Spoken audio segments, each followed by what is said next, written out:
لقد كان لكم في رسول الله أسوة حسنة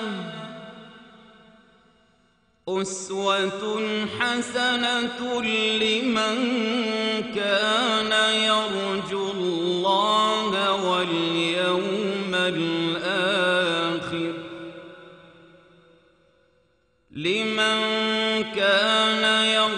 الله واليوم الآخر وذكر الله كثيرا.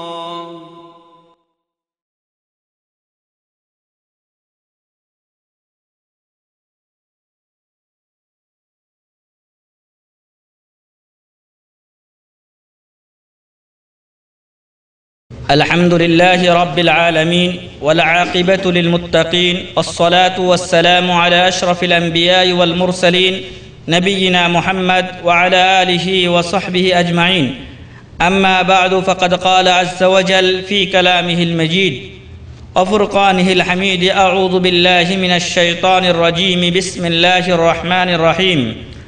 لقد كان لكم في رسول الله أسوة حسنة لمن كان يرجو الله واليوم الآخر وذكر الله كثيرا. وعن أنس رضي الله عنه قال: قال رسول الله صلى الله عليه وسلم: لا يؤمن أحدكم حتى أكون أحب إليه من والده وولده والناس أجمعين. متفق عليه. যাবতীয় প্রশংসা ও গুণগান একমাত্র সেই মহামহিয়ান মহান রব্বুল আলামিনের জন্য, যিনি আমাদেরকে আজকের এই সমাবেশে বসার সুযোগ করে দিয়েছেন। সেই মহান রব্বুল আলামিনের প্রশংসা আলহামদুলিল্লাহ। দরুদ ও শান্তির ধারা বর্ষিত হোক বিশ্ব মানবতার মুক্তির দূত প্রিয় রাসূল মুহাম্মদুর রাসূলুল্লাহ সাল্লাল্লাহু আলাইহি ওয়াসাল্লামের উপরে, যে মহামানবের সংক্ষিপ্ত জীবনী বা জীবনের একটা অংশ নিয়ে দিক নিয়ে আমরা আজকে আলোচনা করব ইনশাআল্লাহ। সেই রাসূলের উপরে দরুদ পাঠ করি, বলি সাল্লাল্লাহু আলাইহি ওয়াসাল্লাম। প্রিয় ভাই এবং বন্ধুগণ, আজকে আমাদের আলোচনার বিষয় হচ্ছে আল কুদওয়াতু ওয়াল মাসালুল আ'লা মুহাম্মাদুন সাল্লাল্লাহু আলাইহি ওয়াসাল্লাম। উন্নত আদর্শ ও দৃষ্টান্ত মুহাম্মদ সাল্লাল্লাহু আলাইহি ওয়াসাল্লাম। আজকে আমাদের আলোচনার বিষয়বস্তু হলো উন্নত আদর্শ ও দৃষ্টান্ত মুহাম্মদ সাল্লাল্লাহু আলাইহি ওয়াসাল্লাম। এ কথা বলার অপেক্ষা রাখে না যে আমি আপনি রাসূল সাল্লাল্লাহু আলাইহি ওয়াসাল্লামকে উন্নত আদর্শ বলে, দৃষ্টান্ত বলে, নমুনা বলে স্বীকার করব বা ঘোষণা করব, তারপর তিনি এই পদমর্যাদায় অধিষ্ঠিত হবেন, এরকম নয়। বরং আমার আপনার আগেই বিশ্বস্রষ্টা মহান রব্বুল আলামিন ঘোষণা করে রেখেছেন সূরাতুল আহজাবের 21 নম্বর আয়াতে, লাকাদ কানা লাকুম ফি রাসূলিল্লাহি উসওয়াতুন হাসানাহ। নিশ্চয় তোমাদের জন্য, আল্লাহ তাআলা ডবল তাকিদ ব্যবহার করেছেন। লাম একটা তাকিদ, কাদ একটা তাকিদ আরবিতে। লাকাদ অবশ্যই অবশ্যই, কানা লাকুম ফি রাসূলিল্লাহি উসওয়াতুন হাসানাহ তোমাদের জন্য উন্নত আদর্শ দৃষ্টান্ত রয়েছে, নমুনা রয়েছে মুহাম্মদ সাল্লাল্লাহু আলাইহি ওয়াসাল্লামের মাঝে। কার জন্য? আল্লাহ তাআলা এখানে প্রথমে লাকুম বলে সম্বোধন করেছেন সকল ব্যক্তিদেরকে, তারপর বলছেন ওটার ব্যাখ্যায় তিনি ইরশাদ করছেন লিমান কানা ইয়ারজুল্লাহা ওয়াল ইয়াউমাল আখির। ওই সমস্ত ব্যক্তিদের জন্য মুহাম্মদ সাল্লাল্লাহু আলাইহি সাল্লামের মাঝে উন্নত আদর্শ রয়েছে যারা আল্লাহর কাছে কিছু পাওয়ার আশা করে, আল্লাহর কাছে কিছু পাওয়ার আশা করে, ওয়াল ইয়াউমাল আখির এবং পরকালে কিছু আশা করে। কিন্তু যারা দুনিয়ার জীবন নিয়ে ব্যস্ত থাকে, ইসলাম মানে না, কুফরিতে ডুবে থাকে, যারা ইসলাম ছাড়া অন্যান্য ধর্ম অবলম্বন করে, তাদের কাছে মুহাম্মদ সাল্লাল্লাহু আলাইহি ওয়াসাল্লাম উন্নত আদর্শ বলে বিবেচিত হবেন না। তাই দেখা যায় এক একজনকে তারা নিজেদের আদর্শ বলে, মডেল বলে গ্রহণ করে। এই ব্যারাম, এই অসুখ আমাদের মুসলমানদের মাঝেও এসেছে।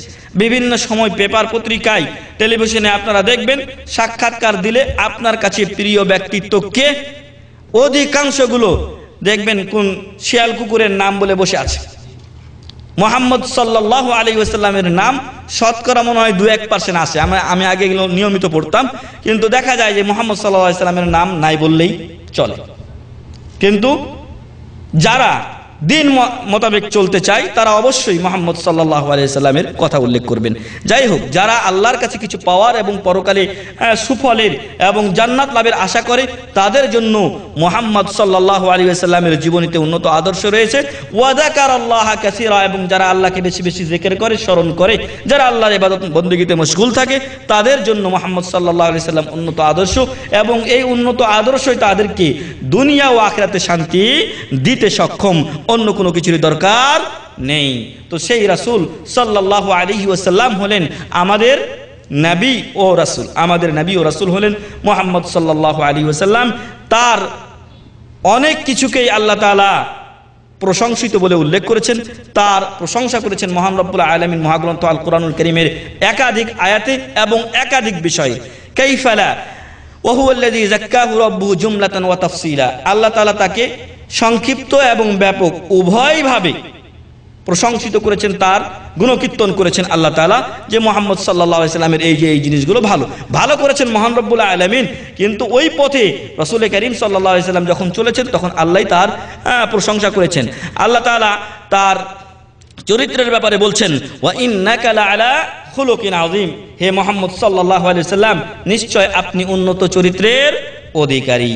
তাহলে রাসূল সাল্লাল্লাহু আলাইহি সাল্লামের চরিত্র উন্নত চরিত্র, তার চরিত্র যে অবলম্বন করবে অবশ্যই সে উন্নত চরিত্রের অধিকারী হবে।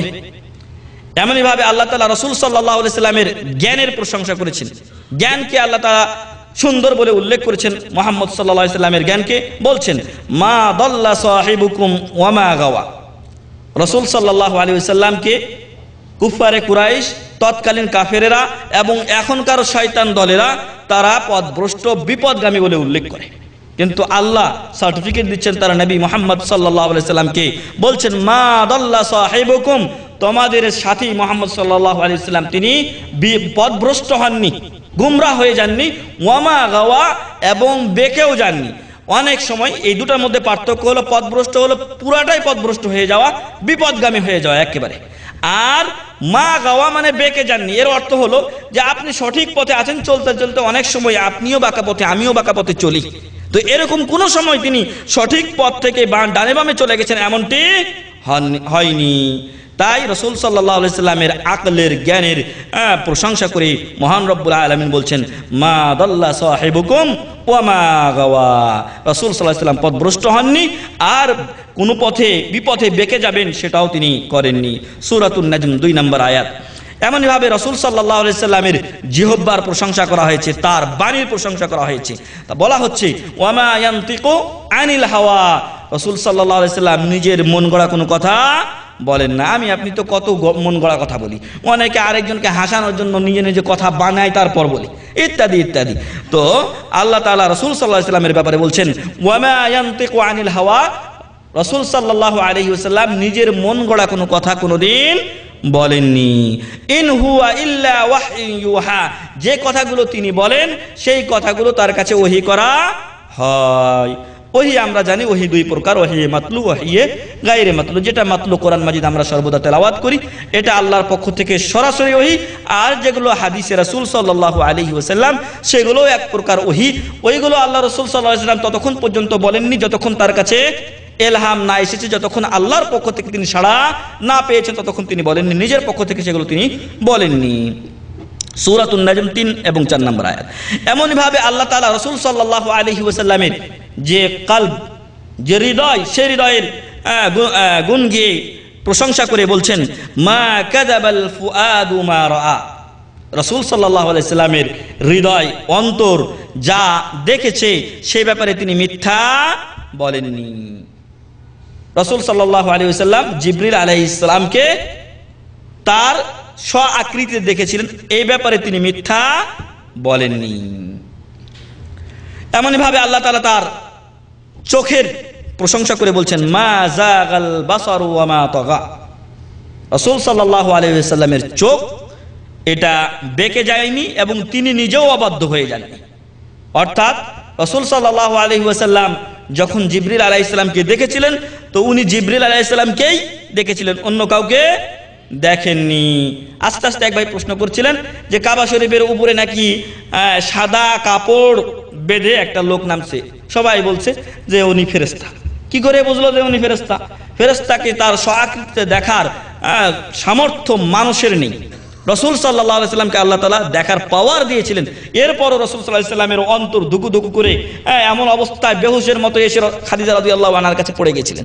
এরপর বলেছিলেন জাম্মিলুনি জাম্মিলুনি, আমাকে চাদর দিয়ে ঢাকো, আমাকে চাদর দিয়ে ঢাকো। ভীত সন্ত্রস্ত হয়ে গেছিলেন। একজন রসুল নবী হওয়ার পরেও আল্লাহ তাআলা তাকে জিবরিল আলাইহিস সালামকে যখন দেখালেন তখন এই অবস্থা। যদি মানুষ ফেরেশতাদেরকে দেখতে সক্ষম হতো তাহলে আল্লাহ তাআলা ফেরেশতাদেরকে রাসূল হিসেবে প্রেরণ করতেন। কিন্তু যদি ফেরেশতার স্ব-আকৃতিতে মানুষের কাছে ফেরেশতাকে পাঠানো হতো রাসূল হিসেবে, তাহলে মানুষ দেখে থাকতে পারতো না, সাথে সাথে বেহুশ হয়ে মরে যেত। আল্লাহু আকবার, এত বড়।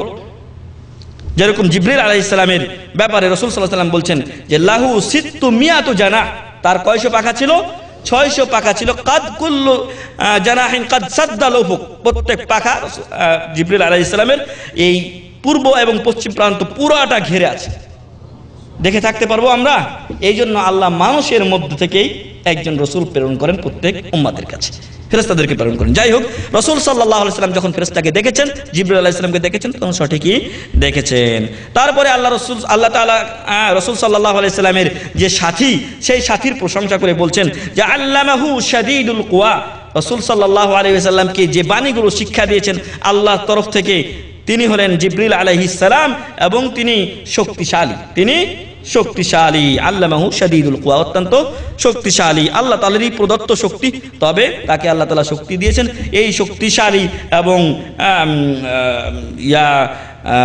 শক্তিওয়ালা ফেরেশতা তাকে শিক্ষা দেন। ওয়ারাফা যিকরাহু ফাকাল, আল্লাহ তাআলা তার জিকিরকে, তার স্মরণকে, তার নামকে উঁচু করেছেন এবং বলছেন সূরাতুশ শরহের মধ্যে, আলাম নাশরাহ লাকা সাদরাক, এই সূরার মধ্যে ওয়ারাফা'না লাকা যিকরাক, হে মুহাম্মদ সাল্লাল্লাহু আলাইহি সাল্লাম, আমি আপনার নাম উঁচু করেছি, আপনার জিকির, আপনার স্মরণ আমি সুউচ্চে উঠিয়ে দিয়েছি। সেটা উঠিয়েছেন মহান রব্বুল আলামিন কিসের মাধ্যমে? কে বলতে পারবেন? হ্যাঁ, রাফা'না লাকা যিকরাক, আল্লাহ রাসূল সাল্লাল্লাহু আলাইহি ওয়াসাল্লামের জিকিরকে, স্মরণকে উঁচু করা হয়েছে। কিসের মাধ্যমে? হ্যাঁ, মাশাআল্লাহ, মাহমুদ ভাইয়ের উত্তর সঠিক হয়েছে। আযানের মাধ্যমে। আযানে বলা হচ্ছে আশহাদু আল্লা ইলাহা ইল্লাল্লাহ, সাথে সাথে বলা হচ্ছে কি পরের বাক্যে?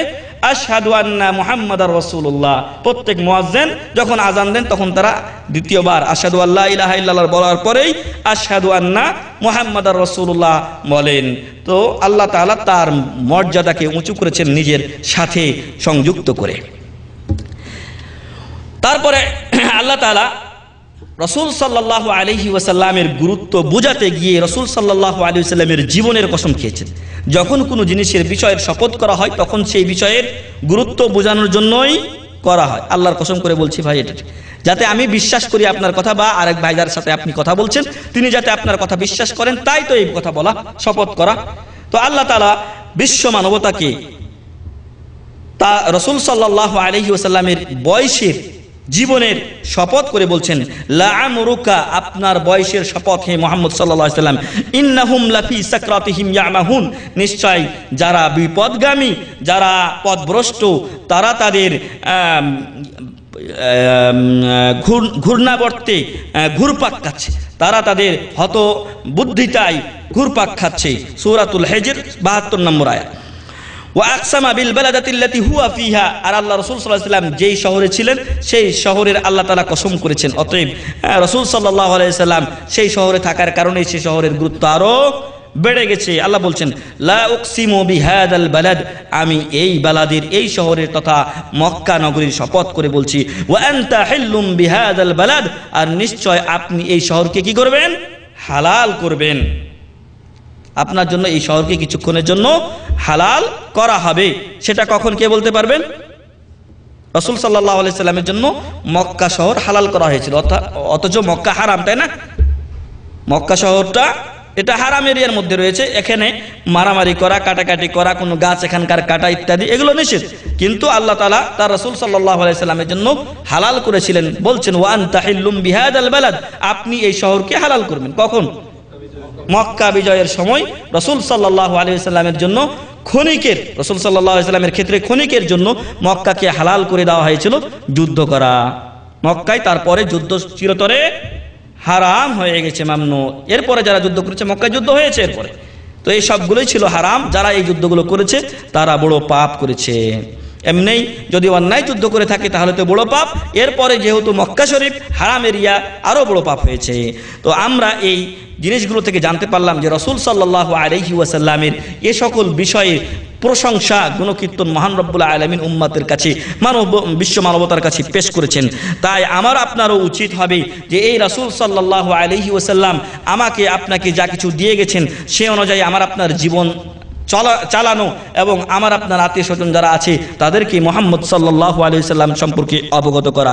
হাসান বিন ফাদল রাহিমাহুল্লাহ উনি বলছেন, লাম ইয়াজমাইল্লাহু তাআলা লিআহাদিন মিনাল আমবিয়াই ইসমাইনি মিন আসমাইহি ইল্লা লিন-নবী সাল্লাল্লাহু আলাইহি ওয়াসাল্লাম। আল্লাহ তাআলা কোন নবীর ক্ষেত্রে তার নিজের দুটি নাম জমা করেননি, একত্রিত করেননি মুহাম্মদ সাল্লাল্লাহু আলাইহি ওয়াসাল্লাম ছাড়া। আল্লাহর দুটি নাম মুহাম্মদ সাল্লাল্লাহু আলাইহি ওয়াসাল্লামের ক্ষেত্রে আল্লাহ তাআলা জমা করেছেন, একত্রিত করেছেন।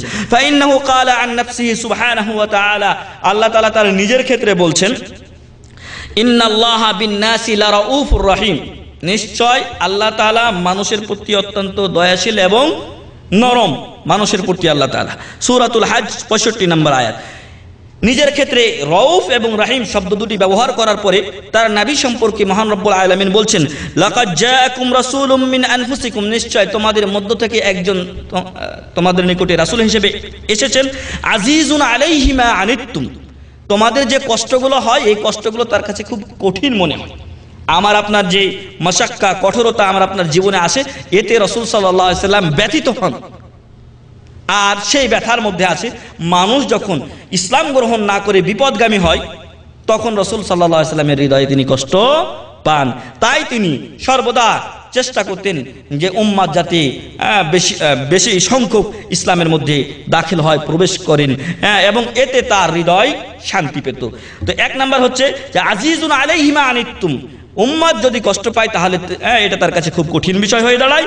তারপরে বলছেন হারিসুন আলাইকুম, এবং তোমাদের ব্যাপারে তিনি আগ্রহী। কিসে আগ্রহী? আমরা সবাই সঠিক পথে, হেদায়েতের পথে চলে জান্নাতে রাসূল সাল্লাল্লাহু আলাইহি ওয়াসাল্লামের শরীক হই, তার সাথে আমরা জান্নাতে যাই। এই বিষয়ে রাসূল সাল্লাল্লাহু আলাইহি ওয়াসাল্লাম আমাদের ক্ষেত্রে আমাদের জন্য আগ্রহী।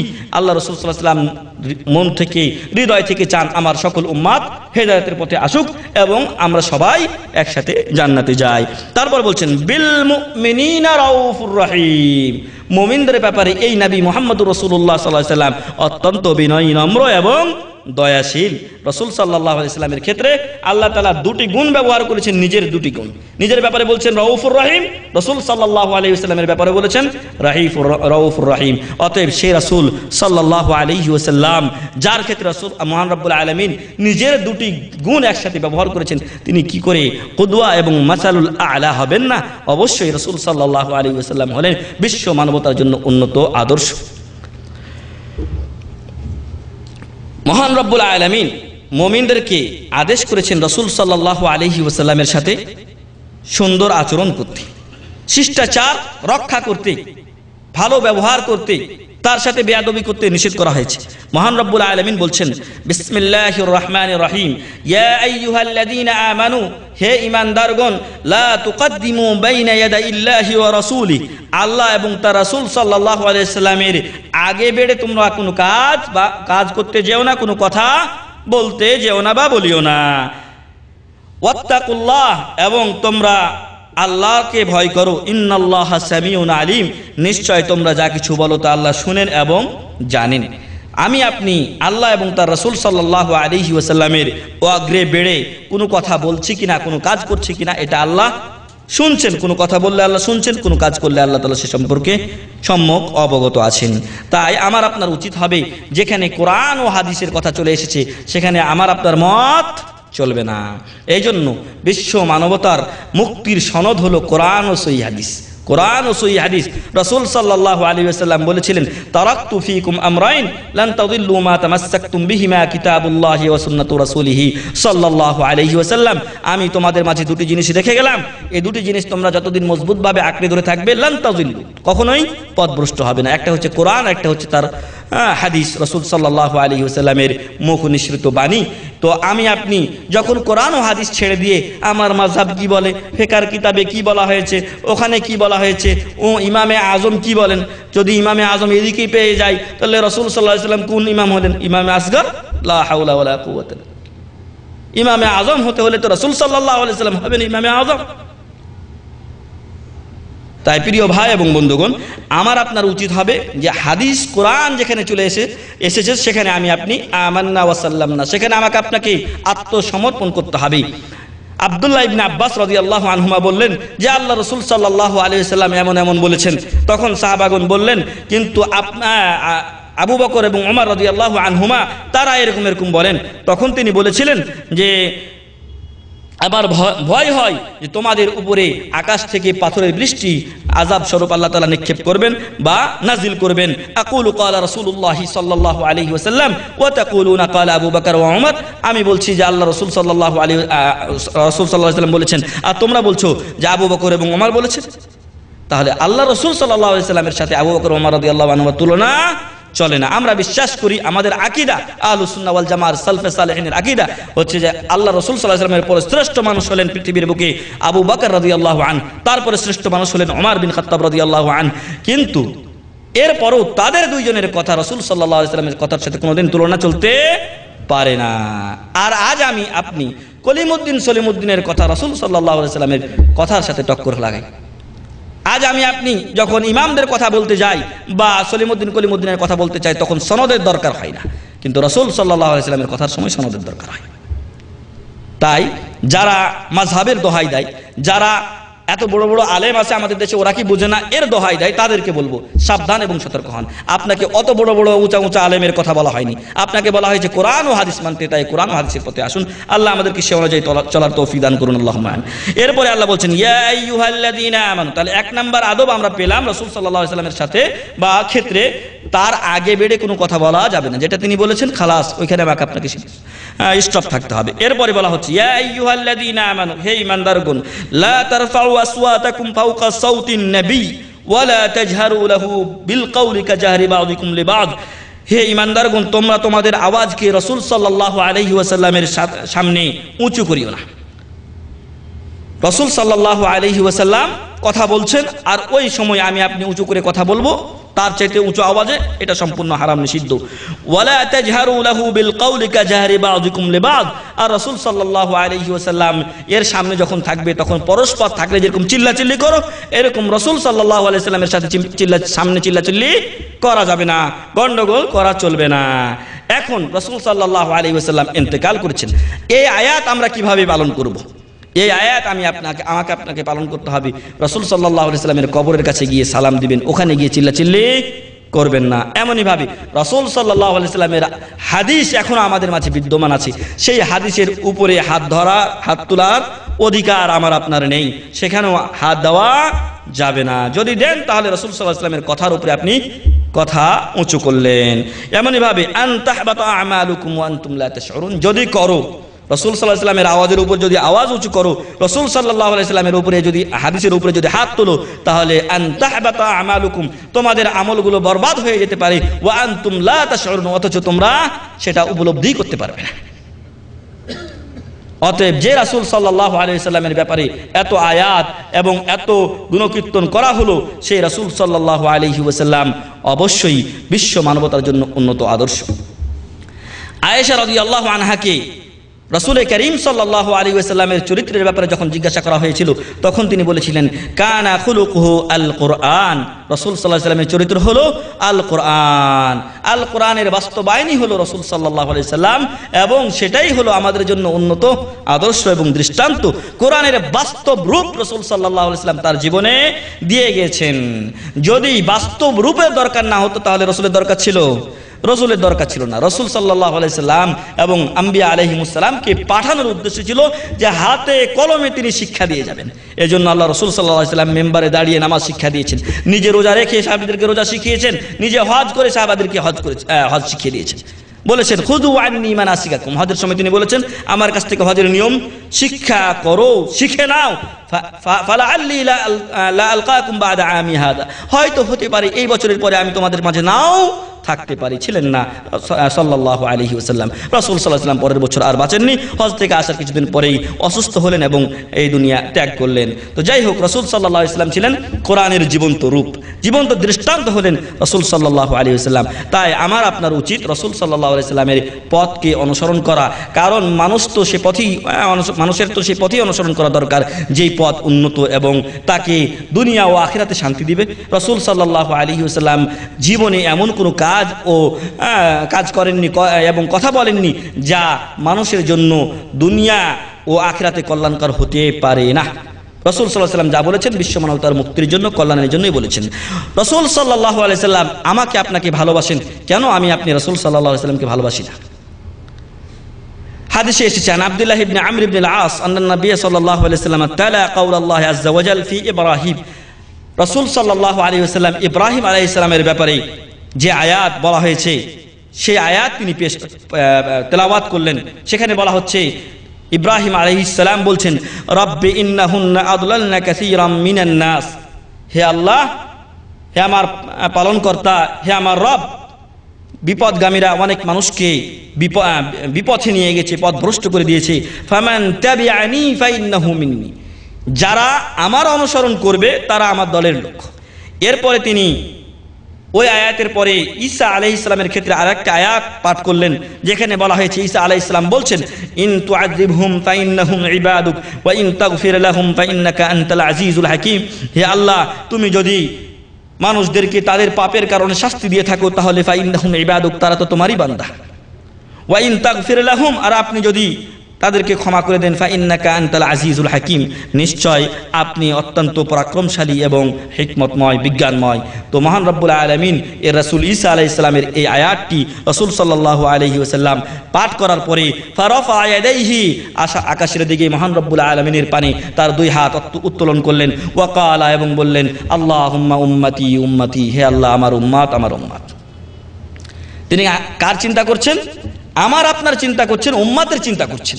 কিন্তু রাসূল সাল্লাল্লাহু আলাইহি ওয়াসাল্লাম নিজেই যদি নিজেকে নিয়ে ব্যস্ত থাকতেন তাহলে আমার আপনার চিন্তা করতেন না। তাহলে আমাকে আপনাকে তিনি ভালোবাসেন বলেই তো তিনি আমার আপনার কথা মহান রব্বুল আলামিনের কাছে পেশ করছেন, বলছেন আল্লাহুম্মা উম্মতি উম্মতি। এর আগে আমরা বলে আসলাম আল্লাহ তাআলা তার ব্যাপারে বলছেন, আজিজুন আলাইহি মা আনিতুম, তোমাদের কষ্ট তার ব্যথার কারণ, হারিসুন আলাইকুম, তোমাদের হেদায়েতের জন্য তিনি আগ্রহী। এরপরে রাসূল সাল্লাল্লাহু আলাইহি ওয়াসাল্লাম কাঁদতে শুরু করলেন। ফাকাল আল্লাহু আযজা ওয়া জাল, আল্লাহ তাআলা বললেন, ইয়া জিবরিলু, হে জিবরিল আলাইহিস সালাম, ইযহাব ইলা মুহাম্মাদিন সাল্লাল্লাহু আলাইহি ওয়াসাল্লাম, যাও তুমি মুহাম্মদ সাল্লাল্লাহু আলাইহি ওয়াসাল্লামের কাছে যাও। ওয়া রাব্বুকা আ'লামু ফাসালহু, এবং আপনার রব মুহাম্মদ সাল্লাল্লাহু আলাইহি ওয়াসাল্লাম কেন কাঁদছে এই ব্যাপারে এবং কি চায় সে এই ব্যাপারে তোমার রব বেশি জানে। কিন্তু তুমি যাও, তাকে জিজ্ঞাসা করো। এরপরও তুমি তাকে গিয়ে জিজ্ঞাসা করো। আল্লাহ তাআলা ফেরেশতাদেরকে সিজদা করতে বলেছিলেন। ইবলিস যে সিজদা করবে না আদম আলাইহিস সালামকে, এটা মহান রব্বুল আলামিন আগে থেকেই জানতেন, তারপরও সিজদা করতে বলেছিলেন ওর বাস্তব প্র্যাকটিক্যাল কাজটা কি হয় তা দেখার জন্য। তাই মহান রব্বুল আলামিন বলছেন এখানেও যে আমি মহান রব্বুল আলামিন মুহাম্মদ সাল্লাল্লাহু আলাইহি ওয়াসাল্লামের আমল সম্পর্কে অধিক অবগত, কিন্তু তাও তুমি যাও এবং তাকে জিজ্ঞাসা করো, মায়ুবকিক, কিসে তুমি কাঁদছো, কেন তুমি কোন জিনিসে তোমাকে কাঁদাচ্ছে, কেন কাঁদছো তুমি? ফাআতাহু জিবরিল আলাইহিস সালাম, জিবরিল আলাইহিস সালাম মুহাম্মদ সাল্লাল্লাহু আলাইহি ওয়াসাল্লামের কাছে আসলেন। ফাসাআলাহু, তারপর তাকে জিজ্ঞাসা করলেন কারণ সম্পর্কে। ফাআখবারাহু, তাকে বললেন। রাসূলুল্লাহ সাল্লাল্লাহু আলাইহি ওয়াসাল্লাম, রাসূল সাল্লাল্লাহু আলাইহি ওয়াসাল্লাম তাকে বলছেন, বিমা ক্বালা ওয়া হুয়া আ'লাম। فقال الله يا جبريل اذهب إلى محمد فقل إنا سنرضيك في أمتك ولا نسوءك। মুহাম্মদ সাল্লাল্লাহু আলাইহি সাল্লাম বললেন যে আমি আমার উম্মতের জন্য ক্রন্দন করছি, তাদের কি হবে এই চিন্তা করে। তখন আল্লাহ তাআলা জিবরিল আলাইহিস সালামকে বললেন যে এই সংবাদটা নিয়ে যখন তিনি তাকে দিলেন যে তার উম্মতের জন্য কাঁদছেন, তখন আল্লাহ তাআলা জিবরিল আলাইহিস সালামকে দ্বিতীয়বার পাঠালেন এবং বললেন, ইযহাব ইলা মুহাম্মদ, মুহাম্মদ সাল্লাল্লাহু আলাইহি সাল্লামের কাছে তুমি যাও। ফাকুল, এবং তুমি বলো, ইন্না সানুরদিকা ফি উম্মতিকা, আপনার উম্মতের ব্যাপারে আপনাকে আমি রাজি করে দেব। সুবহানাল্লাহি ওয়া বিহামদিহি।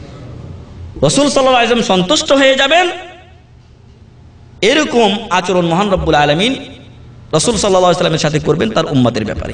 এটা কিভাবে সম্ভব হলো? এটা রাসূল সাল্লাল্লাহু আলাইহি ওয়াসাল্লাম কেঁদেছেন, এই জন্য আল্লাহ তাআলা জিবরিলকে পাঠিয়ে এই সুসংবাদ দিলেন, ওয়ালা নাসুউকা, আর আমি আপনার সাথে খারাপ আচরণ করব না, আপনার মন খারাপ হোক এরকম কোনো কাজ আমি আল্লাহ করব না, তোমাকে আমি সন্তুষ্ট করব হে মুহাম্মদ সাল্লাল্লাহু আলাইহি ওয়াসাল্লাম। সহিহ মুসলিম প্রথম খণ্ডের 465 নম্বর পৃষ্ঠায় এই হাদিসটি আছে। যে রাসূল সাল্লাল্লাহু আলাইহি ওয়াসাল্লাম আমার আপনার জন্য উম্মতের জন্য ক্রন্দন করলেন, সেই রাসূল সাল্লাল্লাহু আলাইহি ওয়াসাল্লামের একান্তভাবে ইত্তেবা করা আমার আপনার জন্য জরুরি। মহান রব্বুল আলামিন মহাগ্রন্থ আল কোরআনুল কারীমের সূরাত আলে ইমরানের 31 নম্বর আয়াতে ঘোষণা করছেন, কুল ইন কুনতুম তুহিব্বুনাল্লাহা ফাত্তাবিউনি ইউহিব্বুকুমুল্লাহ, হে মানুষেরা তোমরা যদি আল্লাহর ভালোবাসা পেতে চাও বা তোমরা যদি সত্যিকার অর্থে আল্লাহকে ভালোবাসতে চাও, ফাত্তাবিউনি, তাহলে তোমরা আমার আনুগত্য করো, ইউহিব্বুকুমুল্লাহ, তাহলে আল্লাহ তোমাদেরকে ভালোবাসবেন, ওয়া ইয়াগফির লাকুম যুনুবাকুম, এবং তোমাদের গুনাহগুলি আল্লাহ ক্ষমা করে দিবেন, আল্লাহু গফুরুর রহিম, আল্লাহ ক্ষমাশীল এবং দয়ালু। তাহলে আল্লাহর ভালোবাসা পেতে হলে রাসূল সাল্লাল্লাহু আলাইহি ওয়াসাল্লামের আনুগত্য করতে হবে। কেউ যদি আল্লাহর ভালোবাসার দাবি করে আর রাসূল সাল্লাল্লাহু আলাইহি ওয়াসাল্লামের ইত্তেবা না করে, তাহলে সে আল্লাহর ভালোবাসা পাবে না। ইবনে কাসির রাহিমাহুল্লাহ বলছেন, হাযিহিল আয়াল কারীমা হাকিমাতুন আলা কুল্লি মান ইদ্দা মুহাব্বাতাল্লাহ, যে সমস্ত ব্যক্তিরা আল্লাহর ভালোবাসার দাবি করে এই আয়াত তাদের ব্যাপারে ফয়সালা করে দিয়েছে। ওয়ালাইসা হুয়া আলা তরিকাতিল মুহাম্মাদিয়্যা ফাইন্নাহু কাযিবুন ফি দাওয়াহু ফি নাফসিল আমর, তো কেউ যদি আল্লাহর ভালোবাসার দাবি করে আর মুহাম্মদ সাল্লাল্লাহু আলাইহি ওয়াসাল্লামের তরিকার উপরে না থাকে, তাহলে সে বড় মিথ্যুক, সে বড় মিথ্যুক। হাত্তা ইয়াত্তাবি আশ-শারআ আল-মুহাম্মাদি ওয়াদ-দীন আন-নববী ফি জামি' আকওয়ালিহি ওয়া আহওয়ালি, যতক্ষণ পর্যন্ত কোনো ব্যক্তি তার সকল কথা ও কাজে দ্বীনে মুহাম্মাদির শরিয়াতে মুহাম্মাদির পুরোপুরি অনুসরণ না করবে, ততক্ষণ পর্যন্ত কোনো ব্যক্তি যদি আল্লাহর মহব্বতের দাবি করে তাহলে তার দাবি মিথ্যা। তাই আসুন, আমি আপনি যদি আল্লাহকে ভালোবাসতে চাই, আল্লাহর ভালোবাসা পেতে চাই, তাহলে আমাকে আপনাকে অবশ্যই রাসূল সাল্লাল্লাহু আলাইহি ওয়াসাল্লামের ইত্তেবা এবং অনুসরণ করতে হবে। আর না হলে আমি আপনি মুখে যতই বলি না কেন, আমি আপনি মিথ্যুক হিসেবে পরিগণিত হবে, যা ইবনে কাসির রাহিমাহুল্লাহ তার তাফসীর ইবনে কাসিরে উল্লেখ করেছেন।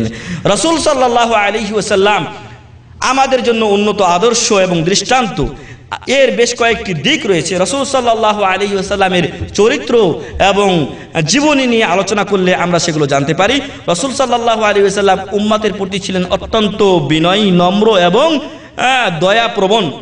বলা হচ্ছে, আন আবি হুরায়রা রাদিয়াল্লাহু আনহু قال قال رسول الله صلى الله عليه وسلم, আবু হুরায়রা রাদিয়াল্লাহু আনহু থেকে বর্ণিত, রাসূল সাল্লাল্লাহু আলাইহি ওয়াসাল্লাম ইরশাদ করেন, লিকুল্লি নাবিয়্যিন দাওয়াতুন মুস্তাজাবাতুন, প্রত্যেক নবীর একটা গ্রহণীয় দোয়া আছে। অর্থাৎ নবীকে আল্লাহ তাআলা, প্রত্যেক নবীকে আল্লাহ তাআলা একটা সুযোগ দিয়েছেন, নবী তুমি দুনিয়াতে যা চাও আমার কাছে তোমাকে আমি দিব। রাসূল সাল্লাল্লাহু আলাইহি ওয়াসাল্লাম বলছেন, ফাতাআজ্জালা কুল্লু নাবিয়্যিন দাওয়াতাহু, প্রত্যেক নবী দুনিয়াতে সেটা চেয়ে নিয়েছেন। ওয়া ইন্নী ইখতাবাতু দাওয়াতি শাফাআতান লি উম্মতি ইয়াউমাল কিয়ামাহ, কিন্তু আমি মুহাম্মদুর রাসূলুল্লাহ সাল্লাল্লাহু আলাইহি ওয়াসাল্লাম দুনিয়াতে ওই জিনিস নেই নাই যেটা আল্লাহ তাআলা দুনিয়াতে দিতে চেয়েছিলেন, আমি ওটাকে জমা করে রেখেছি। শাফাআতান লি উম্মতি ইয়াউমাল কিয়ামাহ, আল্লাহু আকবার, আমার উম্মতের জন্য কিয়ামতের দিন আমি সুপারিশ করব, ওটা আমি কিয়ামতের জন্য রেখে দিয়েছি। আল্লাহু আকবার। নিজের জীবনের আরাম আয়েশ সব কিছু উৎসর্গ করে দিয়ে উম্মতের জন্য রেখে দিয়েছেন আল্লাহ প্রদত্ত জিনিস কি। তাই সেই রাসূল সাল্লাল্লাহু আলাইহি সাল্লামের উপরে আমাদেরকে দরুদ পাঠ করতে হবে, তার ইত্তেবা করতে হবে। ফাহিয়া নাইলাতুন ইনশাআল্লাহ মান মাতা মিন উম্মতি লা ইউশরিকু বিল্লাহি শাইআ, এই শাফাআত কারা পাবে? এই শাফাআত ওই সমস্ত লোকেরা পাবে, ব্যক্তিরা পাবে যারা শিরকবিহীন অবস্থায় দুনিয়া ত্যাগ করবে, তারা অবশ্যই রাসূল সাল্লাল্লাহু আলাইহি সাল্লামের এই শাফাআত লাভ করবেন। কিন্তু আজকে আমাদের মুসলমানদেরও, যারা কাফের ওরা তো বাতিলি, যারা মুসলমান নামধারী, তাদের অধিকাংশ মানুষ আজকে শিরকে লিপ্ত। অতএব রাসূল সাল্লাল্লাহু আলাইহি সাল্লামের এই শাফাআত কি পাওয়া যাবে যদি শিরক অবস্থায় ইন্তেকাল করে? আল্লাহ তাআলা অপর আয়াতে বলছেন, ওয়ামা ইউমিনু আকসারুহুম বিল্লাহ ইল্লা ওয়া হুম মুশরিকুন, অধিকাংশ মানুষ ঈমান আনা সত্ত্বেও মুশরিক, ঈমান এনেছে কিন্তু সাথে সাথে আবার শিরকি কাজও করে, অতএব তখন সে মুশরিকে পরিণত হয়ে যায়। আর যারা মুশরিক অবস্থায় দুনিয়া ত্যাগ করে শিরক করা অবস্থায় আল্লাহ রাসূল সাল্লাল্লাহু আলাইহি ওয়াসাল্লামের ওই শাফাআত তাদের ভাগ্যে জুটবে না। তাই শিরক থেকে আমাকে আপনাকে সাবধান ও সতর্ক হতে হবে। এমনই ভাবে আবু সালেহ থেকে বর্ণিত, তিনি বলছেন রাসূল সাল্লাল্লাহু আলাইহি ওয়াসাল্লাম বলেন, আইয়ুহান নাস, হে মানুষেরা, ইন্নামা আনা রাহমাতুন মুহদা ইয়ানি উহদিতু লাকুম, আমি তোমাদের জন্য রহমত, দয়া স্বরূপ এবং আমাকে তোমাদের জন্য হাদিয়া স্বরূপ দেওয়া হয়েছে। মহান রব্বুল আলামিন আমাকে তোমাদের জন্য দান করেছেন। আর আল্লাহ তাআলা তার ব্যাপারে অপর আয়াতে বলছেন, ওয়ামা আরসালনাকা ইল্লা রাহমাতাল লিল আলামিন, আমি আপনাকে হে মুহাম্মদ সাল্লাল্লাহু আলাইহি সাল্লাম বিশ্ববাসীর জন্য রহমত স্বরূপ প্রেরণ করেছি। অতএব রাসূল সাল্লাল্লাহু আলাইহি সাল্লাম আমাদের প্রতি অত্যন্ত দয়াপ্রবণ ছিলেন, আমাদের কল্যাণ তিনি চেয়েছিলেন। ফলে আমার আপনার জন্য নিজের যে পাওনা, নিজের যে চাওয়া পাওয়া, নিজের সুখ শান্তি সবকিছু বিসর্জন দিয়ে কিয়ামতের জন্য আমার আপনার শাফাআতের জন্য রেখে দিয়েছেন। অতএব সেই শাফাআতের জন্য যে শর্ত শিরক না করা, সেখান থেকে আমাদেরকে দূরে থাকতে হবে। আল্লাহ আমাদেরকে সে তৌফিক দান করুন, আল্লাহুম্মা আমিন। আল্লাহ রাসূল সাল্লাল্লাহু আলাইহি সাল্লামকে বলা হলো যে হে রাসূল সাল্লাল্লাহু আলাইহি সাল্লাম, আপনি মুশরিকদের উপরে বদদোয়া করুন। রাসূল সাল্লাল্লাহু আলাইহি সাল্লাম উত্তরে বলেছিলেন, ইন্নী লাম উবআস লাআনান ওয়া ইন্নামা বুইসতু রাহমাহ, আমাকে রহমত স্বরূপ প্রেরণ করা হয়েছে, লানতকারী অভিশাপদাতা হিসেবে আমাকে প্রেরণ করা হয়নি। মুসলিম শরীফ 12তম খণ্ড মাকতাবা শামেলা 494 পৃষ্ঠা। এমনভাবে রাসূল সাল্লাল্লাহু আলাইহি ওয়াসাল্লাম তিনি দুনিয়ার প্রতি অতি আগ্রহী ছিলেন না, বরং দুনিয়ার বিমুখ ছিলেন। দুনিয়াতে যা না হলেই চলে না সেটুক তিনি গ্রহণ করতেন। কানা নবী সাল্লাল্লাহু আলাইহি সাল্লাম ইয়ানামু আলাল হাসির হাত্তা উসিরা ফি জামবিহি সাল্লাল্লাহু আলাইহি ওয়াসাল্লাম, রাসূল সাল্লাল্লাহু আলাইহি সাল্লাম চাটাইয়ের উপরে ঘুমাতেন, এমনকি তার পাশে দাগ হয়ে যেত। কালা ওমর রাদিয়াল্লাহু আনহু আন রাসূলিল্লাহি সাল্লাল্লাহু আলাইহি সাল্লাম, ওমর রাদিয়াল্লাহু আনহু রাসূল সাল্লাল্লাহু আলাইহি সাল্লামকে রাসূল সাল্লাল্লাহু আলাইহি সাল্লাম সম্পর্কে বলেন, ওয়া ইন্নাহু লা আলা হাসিরিন মা বাইনাহু ওয়া বাইনাহু শাইউন ওয়া তাহতা রাসি বিসারাতুন মিন আদমিন হাশবুহা লিফুন ওয়া ইন্না ইনদা রিজলাইহি খারাদান মাসবুবান ওয়া ইনদা রাসি আহাবুন মুআল্লাকা। রাসূল সাল্লাল্লাহু আলাইহি ওয়াসাল্লাম একদা মসজিদে ঘুমিয়েছিলেন এবং মসজিদে চাটাই ছিল, চাটাইয়ের উপর ঘুমিয়েছিলেন। ওই চাটাইয়ে ঘুমার ফলে তার পাশে দাগ পড়ে গিয়েছিল এবং তার যে বালিশ ছিল, বালিশটার ভিতরে খেজুরের যে ছোবলা থাকে না, এই ছোবলা ঢোকানো ছিল এবং তার মাথার কাছে একটা মশক লটকানো ছিল। ফারাইতু আসার আল হাসিরি ফি জামবিহি, আমি রাসূল সাল্লাল্লাহু আলাইহি সাল্লামের পাশে ওই পার্শ্বদেশে চাটাইয়ের দাগ দেখতে পেলাম। ফাবাকাইতু, আমি কাঁদতে শুরু করলাম। ফাকালা মা ইউবকিকা, রাসূল সাল্লাল্লাহু আলাইহি সাল্লাম বললেন, ব্যাপার কি, তুমি কাঁদছো কেন? ফাকুলতু ইয়া রাসূলুল্লাহ সাল্লাল্লাহু আলাইহি ওয়াসাল্লাম, হে আল্লাহর রাসূল সাল্লাল্লাহু আলাইহি ওয়াসাল্লাম, ইন্না কিসরা ওয়া কাইসার ফিমা হুয়া ফি, কিসরা এবং কাইসার কতই না আরামে আছে, বেদাত শিরক আর বেদিন অবস্থায় থাকার পরও তাদের কত মখমলের বিছানা, কত সুন্দর আরাম আয়েশ। ওয়া আনতা রাসূলুল্লাহ সাল্লাল্লাহু আলাইহি ওয়াসাল্লাম, আর আপনি হলেন আল্লাহর রাসূল মুহাম্মদ সাল্লাল্লাহু আলাইহি ওয়াসাল্লাম, সাইয়্যিদুল মুরসালিন, খাতামুন নবিয়্যিন, আর আপনার কি অবস্থা, এ দেখে আমার কান্না আসছে। ফাকালা, রাসূল সাল্লাল্লাহু আলাইহি ওয়াসাল্লাম বললেন নির্দ্বিধায়, তিনি বললেন, আমা তারদা আন তাকুনা লাহুমুদ দুনিয়া ওয়া লানাল আখিরাহ, হে ওমর রাদিয়াল্লাহু আনহু, তুমি কি এতে সন্তুষ্ট না যে তাদের জন্য দুনিয়া হবে আর আমাদের জন্য আখিরাত? কি আপনারা রাজি আছেন আখিরাতে? আখিরাতে যদি রাজি থাকেন তাহলে দুনিয়া কিছু বিসর্জন দিতেই হবে। এজন্য দুনিয়া করলে চলবে না, দুনিয়ার পিছনে খালি দুনিয়া করে মরলাম এরকম হলে চলবে না, বরং ইসলামী জ্ঞান অর্জন করতে হবে এবং দ্বীনের ক্ষেত্রে আমার আপনার জান ও মাল ব্যয় করতে হবে। জান ও মাল ব্যয় করে আমাকে আপনাকে দ্বীনের খেদমত চালিয়ে যেতে হবে। আপনি যেখানে আছেন, যে এলাকায় আছেন, সেখানে আপনার চেষ্টা চালিয়ে যাবেন। আল্লাহ তৌফিক দান করুন, আল্লাহুম্মা আমিন। হাদিসটি বুখারী শরীফের মাকতাবা শামেলা, যেটা আমরা যেখান থেকে নিয়েছি, তার 15তম খণ্ডের 207 পৃষ্ঠায় রয়েছে। রাসূল সাল্লাল্লাহু আলাইহি ওয়াসাল্লামকে আমরা কিভাবে ভালোবাসবো? আনাস রাদিয়াল্লাহু আনহু বলছেন, রাসূল করিম সাল্লাল্লাহু আলাইহি ওয়াসাল্লাম ইরশাদ করেন, লা ইউমিনু আহাদুকুম হাত্তা আকুনা আহাব্বা ইলাইহি মিন ওয়ালিদিহি ওয়া ওয়ালাদিহি ওয়ান নাস আজমাইন, তোমাদের কেউ ততক্ষণ পর্যন্ত পূর্ণ মুমিন হতে পারবে না যতক্ষণ পর্যন্ত সে তার নিজের পিতা, নিজের ছেলে এবং সকল মানুষ থেকে আমাকে বেশি ভালো না বাসবে। তাহলে আল্লাহকে সবচাইতে বেশি ভালোবাসতে হবে, তারপরে দ্বিতীয় স্টেপে রাসূল সাল্লাল্লাহু আলাইহি ওয়াসাল্লামকে ভালোবাসতে হবে। ভালোবাসার নমুনা কি? ভালোবাসার নমুনা রাসূল সাল্লাল্লাহু আলাইহি ওয়াসাল্লাম আজকে নেই যে গিয়ে ভালোবাসা পেশ করব, আল্লাহ রাসূল আপনাকে ভালোবাসি, আপনার জন্য এই হাদিয়া নিয়ে এসেছি। কিন্তু আল্লাহ রাসূল সাল্লাল্লাহু আলাইহি ওয়াসাল্লাম তার হাদিস রেখে গেছেন, তার দ্বীন রেখে গেছেন, মহান রব্বুল আলামিনের কোরআন রেখে গেছেন, তার পথ রেখে গেছেন, এই পথে চললেই, কোরআন ও হাদিস মানলে রাসূল সাল্লাল্লাহু আলাইহি সাল্লামকে ভালোবাসা হলো। হাদিসের প্রতি যদি ভালোবাসা থাকে তাহলে আমি আপনি যেন রাসূল সাল্লাল্লাহু আলাইহি সাল্লামকেই ভালোবাসলাম। বুখারী শরীফ প্রথম খণ্ড 24 পৃষ্ঠা। ওমর রাদিয়াল্লাহু আনহু এই হাদিস শোনার পরে রাসূল সাল্লাল্লাহু আলাইহি সাল্লামকে বললেন যে হে আল্লাহ রাসূল সাল্লাল্লাহু আলাইহি সাল্লাম, আমি সব মানুষ থেকে আপনাকে বেশি ভালোবাসি, কিন্তু আমার নিজের জীবনের চাইতে আপনাকে বেশি ভালোবাসতে পারি না। রাসূল সাল্লাল্লাহু আলাইহি সাল্লাম বললেন, এখনো তোমার ঈমান পূর্ণ হয়নি। ওমর রাদিয়াল্লাহু আনহু তখন বললেন যে আমি এখন আপনাকে আমার নিজের জীবনের চাইতে বেশি ভালোবাসি। তখন রাসূল সাল্লাল্লাহু আলাইহি সাল্লাম বললেন, আল আনা ইয়া ওমর, হে ওমর, হ্যাঁ এবার তোমার ঈমান পূর্ণ হয়েছে। যদি ওমর রাদিয়াল্লাহু আনহুর মতো ব্যক্তিত্বকে এরকম কথা বলা হয়, তো আমি আপনি কোথায়? আমি আপনি আজকে যখন কোরআন ও হাদিসের কথা আসে আর আমার আপনার দুনিয়ার স্বার্থ আসে, তখন দুনিয়ার স্বার্থটাকে আমি আপনি বড় করে দেখি। কিন্তু সাবধান এবং সতর্ক সম্মানিত ভাই এবং বন্ধুগণ, আমাকে আপনাকে অবশ্যই রাসূল সাল্লাল্লাহু আলাইহি সাল্লামের ভালোবাসা, কোরআন ও হাদিসের ভালোবাসাকে প্রাধান্য দিতে হবে। অপর হাদিসে বলা হচ্ছে যে আন্না রাজুলান সাআলান নবিয়্য সাল্লাল্লাহু আলাইহি ওয়াসাল্লাম আনিস সাআহ, একজন ব্যক্তি রাসূল সাল্লাল্লাহু আলাইহি সাল্লামকে কিয়ামত সম্পর্কে জিজ্ঞাসা করলেন যে কিয়ামত কখন হবে। ফাকালা মাতাস সাআহ, বললেন কিয়ামত কখন হবে। ক্বালা ওয়া মাযা আ'দাদতা লাহা, রাসূল সাল্লাল্লাহু আলাইহি সাল্লাম তাকে বললেন যে কিয়ামত কখন হবে জানতে এসেছো, কিয়ামতের জন্য কি প্রস্তুত করেছো তুমি, কি পুঁজি আছে তোমার? قال لا شيء إلا أني أحب الله ورسوله صلى الله عليه وسلم, তো উনি বলছেন যে কিয়ামতের জন্য কিছুই নাই আমার আল্লাহ রাসূল সাল্লাল্লাহু আলাইহি ওয়াসাল্লাম, তবে আমি আপনাকে এবং ইল্লা আন্নী উহিব্বুল্লাহ ওয়া রাসূলুহু সাল্লাল্লাহু আলাইহি ওয়াসাল্লাম, আমি আল্লাহ এবং তার রাসূল সাল্লাল্লাহু আলাইহি ওয়াসাল্লামকে ভালোবাসি, এটাই আমার পুঁজি, আল্লাহ এবং তার রাসূল সাল্লাল্লাহু আলাইহি ওয়াসাল্লামকে ভালোবাসি। ফাকালা আনতা মা মান আহবাবত, আল্লাহ রাসূল সাল্লাল্লাহু আলাইহি ওয়াসাল্লাম বললেন যে তুমি তার সাথেই থাকবে যাকে তুমি ভালোবাসো। আল্লাহু আকবার। অতএব রাসূল সাল্লাল্লাহু আলাইহি ওয়াসাল্লামকে যদি ভালোবাসি তাহলে আমরা রাসূল সাল্লাল্লাহু আলাইহি ওয়াসাল্লামের সাথে থাকতে পারবো। পৃথিবীর বুকে শ্রেষ্ঠ বন্ধু হতে পারেন কে? মুহাম্মদ সাল্লাল্লাহু আলাইহি ওয়াসাল্লাম। পৃথিবীর বুকে যদি আদম আলাইহিস সালাম থেকে শুরু করে নিয়ে কিয়ামত পর্যন্ত কোনো এক ব্যক্তিকে বন্ধু হিসেবে গ্রহণ করে নিতে বলা হয়, তাহলে কাকে নেবেন? মুহাম্মদ সাল্লাল্লাহু আলাইহি ওয়াসাল্লাম। তো কিয়ামতের দিন সেই মুহাম্মদ সাল্লাল্লাহু আলাইহি ওয়াসাল্লামের সাথে যদি থাকতে চাই তাহলে তাকে ভালোবাসতে হবে। আর তার ভালোবাসার নমুনা আমরা বলেছি যে কোরআন, বাতিল হাদিসগুলোকে বাদ দিতে হবে, মানুষের সামনে এগুলো পেশ করতে হবে যে এই হাদিসগুলো হাদিস নয়, এগুলো বাতিল, এবং সহি হাদিস সেটা আমাকে আপনাকে প্রচার করতে হবে।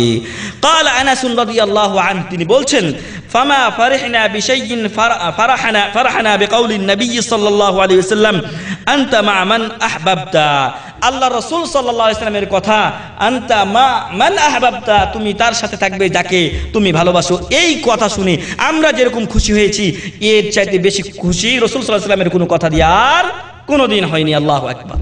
রাসূল সাল্লাল্লাহু আলাইহি ওয়াসাল্লামের এই কথা শুনে আমরা সবচেয়ে বেশি খুশি হয়েছিলাম, কারণ আমরা রাসূল সাল্লাল্লাহু আলাইহি ওয়াসাল্লামকে ভালোবাসি, আল্লাহকে ভালোবাসি, তাই আমরা কিয়ামতের দিন মহানবী সাল্লাল্লাহু আলাইহি ওয়াসাল্লামের সাথে থাকবো ইনশাআল্লাহ। আনাস রাদিয়াল্লাহু আনহু তখন বললেন যে ফাআনা উহিব্বুন নাবিয়্য সাল্লাল্লাহু আলাইহি ওয়াসাল্লাম, আমি রাসূল সাল্লাল্লাহু আলাইহি ওয়াসাল্লামকে ভালোবাসি। ওয়া উহিব্বু আবু বকর ওয়া উমর, এবং আবু বকর ওমর রাদিয়াল্লাহু আনহুমাকে ভালোবাসি। ওয়া আরজু আন আকুনা মাআহুম বিহুব্বি ইয়াহুম, আর আমি তাদেরকে ভালোবাসি বলে এই ভালোবাসার বদৌলতে আল্লাহ যেন তাদের সাথে আমাকে কিয়ামতের ময়দানে হাসর নাসর করেন। আল্লাহু আকবার। ওয়া ইল্লাম আ'মাল বিমিসলি আ'মালিহিম, আনাস রাদিয়াল্লাহু আনহু খাদিমুন নবী সাল্লাল্লাহু আলাইহি ওয়াসাল্লাম, আল্লাহ রাসূল সাল্লাল্লাহু আলাইহি ওয়াসাল্লামের উঠতে বসতে সাথী 10 বছর খেদমত করেছেন। সেই আনাস রাদিয়াল্লাহু আনহু নিজের আমলের ব্যাপারে আস্থাশীল না। আর এখন আমাদের মাঝে কিছু লোক আছে মনে করে অনেক আমল করে ফেলেছি, খুব ভালো কাজ করছি, সারা জীবন চিল্লাই মেরে দিলাম বা এই দিনের পথেই তো আছি, নামাজ পাঁচ ওয়াক্ত পড়ি, মনে করছি অনেক কিছু হয়ে গেলাম। না, আনাস রাদিয়াল্লাহু আনহু বলছেন ওয়া ইল্লাম আ'মাল বিমিসলি আ'মালিহিম, আমি যদিও রাসূল সাল্লাল্লাহু আলাইহি ওয়াসাল্লামের মতো আমল করতে না পারি, আমি যদিও আবু বকর ওমর রাদিয়াল্লাহু আনহুমার মতো আমল করতে না পারি, কিন্তু আমি তাদেরকে ভালোবাসি। এই ভালোবাসার মাধ্যমে আমি আল্লাহর কাছে তাদের সাথে থাকতে চাই কিয়ামতের ময়দানে। আল্লাহ তাআলা তাদের সাথে আমাদেরকে একত্রিত করুন, আল্লাহুম্মা আমিন। এমনই ভাবে রাসূল সাল্লাল্লাহু আলাইহি ওয়াসাল্লাম তার পরিবারের কাছে কেমন ছিলেন, কিভাবে আচরণ করেছিলেন তিনি পরিবারের সাথে, বলা হচ্ছে কানান নবী সাল্লাল্লাহু আলাইহি ওয়াসাল্লাম খায়রুন নাসি ওয়া খায়রুহুম লিআহলিহি ওয়া খায়রুহুম লিউম্মাতিহি মিন তুইবি কালামিহি ওয়া হুসনি মুআশারাতিহি, রাসূল সাল্লাল্লাহু আলাইহি ওয়াসাল্লাম কথাবার্তা এবং চলাফেরা উঠা বসাতে তার পরিবারের কাছে এবং উম্মতের কাছে সবচেয়ে উত্তম ব্যক্তি ছিলেন। বিল ইকরাম ওয়াল ইহতিরাম, যার যে সম্মান, যার যে মর্যাদা তিনি তাকে তাই দিয়েছেন। হাইসু জা ফিল হাদিসে, হাদিসে এসেছে আনা আয়েশা ক্বালাত ক্বালা রাসূলুল্লাহ সাল্লাল্লাহু আলাইহি ওয়াসাল্লাম, আয়েশা রাদিয়াল্লাহু আনহা থেকে বর্ণিত, তিনি বলেন রাসূল সাল্লাল্লাহু আলাইহি ওয়াসাল্লাম ইরশাদ করেন খায়রুকুম খায়রুকুম লি লিআহলি, তোমাদের মধ্যে সেই ব্যক্তি উত্তম যে ব্যক্তি তার স্ত্রীর কাছে উত্তম। তবে স্ত্রী দিনদার স্ত্রী হতে হবে। যদি নাচ গানওয়ালা স্ত্রী হয় আর আপনাকে বলে যে আমাকে এরকম নাচ গানের জিনিস এনে দাও, আর আপনি দিলেন, আপনি তার কাছে উত্তম, আমার স্ত্রী খুব ভালো গো, কেন? আমার স্বামী খুব ভালো গো, কেন? আমার স্বামী আমাকে নাচ গান গিফট না সব কিছু এনে দিয়েছে। যদি এই হয় তাহলে সর্বনাশ। ওই দলে আল্লাহ রসুল সাল্লাল্লাহু আলাইহি সাল্লাম এবং আপনি, আল্লাহ রসুল সাল্লাল্লাহু আলাইহি সাল্লামের দলে আপনি নেই, ওই দলে আল্লাহ রসুল সাল্লাল্লাহু আলাইহি সাল্লামও নেই। বরং ওই স্ত্রীর কাছে যদি আপনি উত্তম হন, যিনি দিনদার পরেশগার, তাহলে আপনি উত্তম ব্যক্তি। আল্লাহ রাসূল সাল্লাল্লাহু আলাইহি ওয়াসাল্লাম বললেন, খায়রুকুম লিআহলি, তোমাদের মধ্যে ওই ব্যক্তি উত্তম যে ব্যক্তি তার স্ত্রীর কাছে উত্তম। ওয়া আনা খায়রুকুম লিআহলি, আর আমি তোমাদের মধ্যে আমার পরিবারের কাছে সবচাইতে উত্তম। আয়েশা রাদিয়াল্লাহু আনহা কি জিজ্ঞাসা করা হলো, মা কানা রাসূলুল্লাহ সাল্লাল্লাহু আলাইহি ওয়াসাল্লাম ইয়ামালু ফি বাইতিহি, রাসূল সাল্লাল্লাহু আলাইহি ওয়াসাল্লাম তার বাড়িতে কি কাজ করতেন? কালাত, আয়েশা রাদিয়াল্লাহু আনহা বললেন, কানা ইয়াখিতু সাওবাহু, তিনি নিজের কাপড় নিজেই সেলাই করতেন। ওয়ায়াখসিফুনা আলাহু, মুচির কাজ করতেন, বাড়িতে জুতা নিজেই ঠিক করতেন। ওয়ায়ামালু মা ইয়ামালু রিজালু ফি বুয়ুতিহিম, অন্যান্য ব্যক্তিরা বাড়িতে যে কাজগুলো করেন উনিও সেই কাজগুলো করেন। অতএব স্ত্রীর কাজে সহযোগিতা করবেন। স্বামী স্ত্রী উভয়ে মিলে একটা সংসার। রাসূল সাল্লাল্লাহু আলাইহি ওয়াসাল্লাম নিজের স্ত্রীদের সাথে চলে দেখিয়ে দিয়েছেন কিভাবে তাদের সাথে চলতে হয়। রাসূল সাল্লাল্লাহু আলাইহি ওয়াসাল্লাম তার স্ত্রীর কাছে সবচেয়ে উত্তম স্বামী ছিলেন। অতএব আপনাকে আমাকেও স্ত্রীর সাথে সেরকম আচরণ করে উত্তম স্বামী হিসেবে আল্লাহর কাছে মর্যাদা অর্জন করে নিতে হবে। এমন নয় যে খালি সব সময় কর্কশ ভাষায় কথা বললাম, এমন নয় যে বাইরের কাজ আমার, আমি খালি চাকরি করে চলে গেলাম, বাড়ির কাজ সব তোমার, ছেলে মেয়েগুলো লেখাপড়া ইত্যাদির দায়িত্ব তার উপর ছেড়ে দিলাম। না, ছেলে মেয়ের লেখাপড়া, খোঁজ নেওয়া, তাদেরকে ভর্তি করা ইত্যাদি দায়িত্ব আমার। মহিলার কাজ হচ্ছে বাড়িতে আপনাকে যে খাবার দাবার ইত্যাদি তৈরি করে দিবে, আপনার পোশাক পরিচ্ছদ ইত্যাদি পরিষ্কার করবে, বাড়ির কাজ তার। কিন্তু আপনি দূরে বসে আছি, ছেলে মেয়ের লেখাপড়ার খোঁজ নেই না, দেখা যায় ছেলে বিপদগামী হয়ে বসে আছে। যারা বিদেশে আছে অধিকাংশ মানুষের ছেলে মেয়েদের অবস্থা এরকম দেখা যায় যে তারা খোঁজ না ফেলে মায়ের উপর ছেড়ে দিয়েছে, স্ত্রীর উপর ছেড়ে দিয়েছে, ফলে ছেলেরা বিপদগামী হয়ে গেছে। তাই আপনার উচিত হবে স্ত্রীর সার্বিক কাজে সহযোগিতা করা, সাথে ছেলে মেয়েদেরকেও সুন্দর করে লালন পালন করা। এরপরে রাসূল সাল্লাল্লাহু আলাইহি ওয়াসাল্লাম ছোট বাচ্চাদের সাথে কেমন আচরণ করতেন? আনাস বিন মালিক রাদিয়াল্লাহু আনহু বলছেন যে ক্বালা ইন্নী লা আদখুলু ফিস সালাতি ফাউরিদু ইতালাতাহা ফাআসমাউ বুকা আস-সাবিয়্যি ফাআতাজাওয়াজু মিম্মা আ'লামু মিন শিদ্দাতি ওয়াজদি উম্মিহি মিন বুকাইহি। রাসূল সাল্লাল্লাহু আলাইহি ওয়াসাল্লাম থেকে আনাস বিন মালিক রাদিয়াল্লাহু আনহু বর্ণনা করছেন যে আমি মনে করি, আমি নামাজ যখন দাঁড়াই তখন মনে হয় যে আমি লম্বা করে নামাজ পড়ব। রাসূল সাল্লাল্লাহু আলাইহি ওয়াসাল্লামের লম্বা করে নামাজ পড়তে কোনো সমস্যা ছিল? কোনো সমস্যা ছিল না। রাতে যখন একাকী নামাজ পড়তেন তখন এত লম্বা সময় ধরে দাঁড়াতেন, নামাজে কিরাত করতেন, লম্বা কিরাত, যে হাত্তা তাতাফাত্তার কাদামা, তার দুই পা ফুলে যেত। আল্লাহ রাসূল সাল্লাল্লাহু আলাইহি ওয়াসাল্লামের ইচ্ছা হতো ফরজ নামাজও একটু লম্বা করে পড়ি, কিন্তু তিনি স্মরণ করতেন যে পিছনে অনেক ছোট ছোট বাচ্চা আছে, অনেক সময় বাচ্চারা কাঁদলে মায়েরা কষ্ট পান, তাই তিনি নামাজকে সংক্ষিপ্ত করতেন। প্রিয় ভাই এবং বন্ধুগণ, তো এই রাসূল সাল্লাল্লাহু আলাইহি ওয়াসাল্লাম বাচ্চাদের সাথে আচরণের ক্ষেত্রে আমাদের জন্য উন্নত আদর্শ এবং দৃষ্টান্ত। আপনি যদি কোনো সময় নামাজ পড়াই অথবা কোনো সময় দেখি যে বাচ্চা কাঁদছে, তাহলে সেই সমস্যার সমাধানে এগিয়ে আসতে হবে আমাকে আপনাকে। এমনইভাবে আব্দুল্লাহ বিন বুরাইদা বলছেন, সামিতু আবি বুরদাতা, আমি আবু বুরদা রাদিয়াল্লাহু আনহুকে বলতে শুনেছি, ইয়াকুল, তিনি বলেন যে কানা রাসূলুল্লাহ সাল্লাল্লাহু আলাইহি ওয়াসাল্লাম ইয়াখতুবুনা, আল্লাহ রাসূল সাল্লাল্লাহু আলাইহি ওয়াসাল্লাম খুতবা দিচ্ছিলেন। হঠাৎ করে দেখলেন যে হাসান এবং হুসাইন রাদিয়াল্লাহু আনহুমা তারা আসছেন এবং একবার দাঁড়াচ্ছেন তো আরেকবার পড়ছেন, ছোটকালে আসছেন, পড়ছেন, উল্টিছেন আর আসছেন। এই অবস্থায় রাসূল সাল্লাল্লাহু আলাইহি ওয়াসাল্লাম আর নিজেকে ধরে রাখতে পারলেন না, তিনি মেম্বার থেকে নামলেন। ফাহামালাহুমা ওয়া ওয়াদাহুমা বাইনা ইয়াদাই, তাদের দুইজনকে উঠিয়ে নিজের পাশে বসালেন। সুম্মা কাল, তারপর তিনি বললেন, সাদাকাল্লাহ, আল্লাহ তাআলা সত্যই বলেছেন, ইন্নামা আমওয়ালুকুম ওয়া আওলাদুকুম ফিতনা, নিশ্চয় তোমাদের সন্তান সন্ততি এবং সম্পদ তোমাদের জন্য ফিতনা, পরীক্ষা স্বরূপ। অতএব এই পরীক্ষায় পাস করতে হবে। এগুলো নিয়ে মেতে থাকলে চলবে না, এগুলো নিয়ামত আল্লাহর, এগুলোর নিয়ামত, এগুলো সঠিক ব্যবহার করতে হবে। ফানাযারতু ইলা হাযাইনি সাবিয়্যাইন, রাসূল সাল্লাল্লাহু আলাইহি ওয়াসাল্লাম বলছেন, এই ছোট দুই বাচ্চার দিকে আমি দেখলাম, ইয়ামশিয়ানি ওয়া ইয়াসুরান, দুইজন চলছে আবার পড়ছে। ফালাম আসবির, আমি ধৈর্য ধারণ করে থাকতে পারিনি। উনি কি করছেন? খুতবা দিচ্ছেন, খুতবা দেওয়া অবস্থায় এই অবস্থা। হাত্তা কাতাতু হাদিসি, আমি আমার কথা বন্ধ করে দিলাম। ওয়া রাফাতুহুমা, আর তাদেরকে আমি কোলে নিয়ে আসলাম। সুনানুত তিরমিজি মাকতাবা শামিলা 12তম খণ্ড 244 পৃষ্ঠা। তাহলে বাচ্চাদের সাথেও আমাদেরকে সুন্দর ব্যবহার করতে হবে, ধমক দিয়ে তাড়িয়ে দিবেন না। আমাদের দেশে বাচ্চারা যখন নামাজ পড়তে আসে কয় যা যা পিছনে যা, তো শিখবে কি করে? পিছনে গেলে তো সবটি একসাথে হবে আর মারামারি করবে। হ্যাঁ, এই জন্য বাচ্চারা যারা পেশাব পায়খানা থেকে মুক্ত, পেশাব পায়খানা করে দেয় না, এত ছোট নিয়ে আসবেন না, কারণ তাতে মসজিদের পবিত্রতা নষ্ট হবে। যারা পেশাব পায়খানা করতে বুঝে বাইরে পেশাব পায়খানা করে, এই সমস্ত বাচ্চাদেরকে নিয়ে আসবেন, নিজের সাথে রাখবেন। দুই বাচ্চাকে একসাথে করবেন না, যাতে করে ওরা মারামারি আবার শুরু না করে। ফাঁকে ফাঁকে প্রত্যেককে একজনের ফাঁকে ফাঁকে রেখে দিবেন, তাহলে সে নামাজ শিখবে। এখানে ছেলেরা যতটুকু নামাজ পড়ে বাপেরা পিতারা দায়িত্বশীলরা নিয়ে আসে বলে কিছুটা শিখে। আমাদের দেশে নিয়ে আসা হয় না। এখন বেশিরভাগ ছেলে যেগুলো নতুন প্রজন্ম আমাদের আসছে, সব বেনামাজি অবস্থায় গড়ে উঠছে। কারণ হচ্ছে যে আমরা আমাদের পিতা মাতা যারা রয়েছে আমাদের, তারাই নামাজ পড়ে না, তো ছেলেকে নিয়ে আসবে মসজিদে কোথায়? তো প্রিয় ভাই এবং বন্ধুগণ, আমার আপনার উচিত যখন আপনি ছুটিতে যাব, তো বা যারা আমাদের দেশে আছে তাদেরকে এই উপদেশ দেওয়া যে বাচ্চাদেরকে মসজিদে নিয়ে যাবে যদি তারা বোঝার মতো বয়সে পৌঁছে এবং তাদেরকে নামাজ শিক্ষা দিবে। সাথে সাথে তাদের প্রতি স্নেহশীল হবে। অপর হাদিসে বলা হয়েছে, সেটা এখানে আমার নেই, মাল্লাম ইয়ারহাম সগীরানা ওয়ালাম ইউক্কির কাবীরানা ফালাইসা মিন্না। যারা বড়দের সম্মান করে না, বড়দের সম্মান করে না, ছোটদের স্নেহ করে না, তারা আমার দলভুক্ত নয়।